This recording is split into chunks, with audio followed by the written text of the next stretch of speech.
राज्यातील विना अनुदानित दिव्यांग शाळांना मिळणार आता सरकारी अनुदान।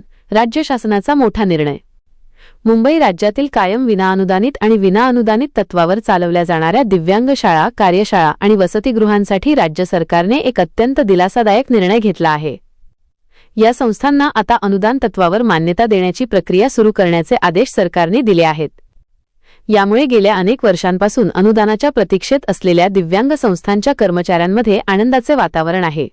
महत्त्वाचे निर्णय आणि निकष। महाराष्ट्र शासनाच्या दिव्यांग कल्याण विभागाने नुकतेच या संदर्भात परिपत्रक निर्गमित केले आहे। 5 जुलै 2024 रोजी झालेल्या मंत्रिमंडळ बैठकीत या प्रस्तावाला मान्यता देण्यात आली होती। या निर्णयाची प्रमुख वैशिष्ट्ये खालीलप्रमाणे आहेत। पात्र संस्था: राज्यातील कायम विनाअनुदानित दिव्यांग विशेष शाळा, संलग्न वसतिगृहे, कार्यशाळा, प्रशिक्षण केंद्र आणि अनाथ मतिमंदांची बालगृहे या निर्णयासाठी पात्र ठरतील।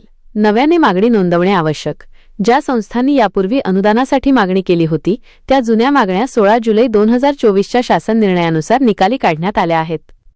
आता संबंधित संस्थांना नव्या धोरणातील तरतुदीनुसार नव्याने मागणी नोंदवणे बंधनकारक असेल। पदांना मान्यता: अनुदान मिळण्यासोबतच मान्य विद्यार्थी संख्येच्या आधारे अनुज्ञेय पदांना शिक्षक व शिक्षकेतर कर्मचारी मान्यता मिळण्याचा मार्ग मोकळा झाला आहे।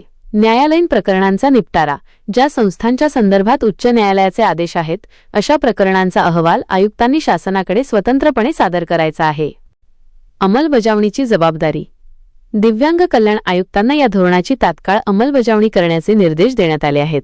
पात्र संस्थांचे एकत्रित प्रस्ताव तपासून ते मान्यतेसाठी शासनाकडे सादर करावे लागणार आहेत। या निर्णयाची माहिती मुंबई उच्च न्यायालय तसेच औरंगाबाद आणि नागपूर खंडपीठालाही कळवण्यात आली आहे।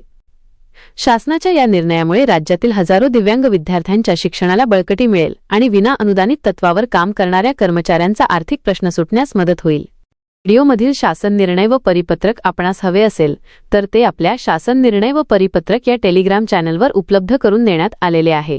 त्या ठिकाणावरून आपण ते डाउनलोड करून घ्यावे।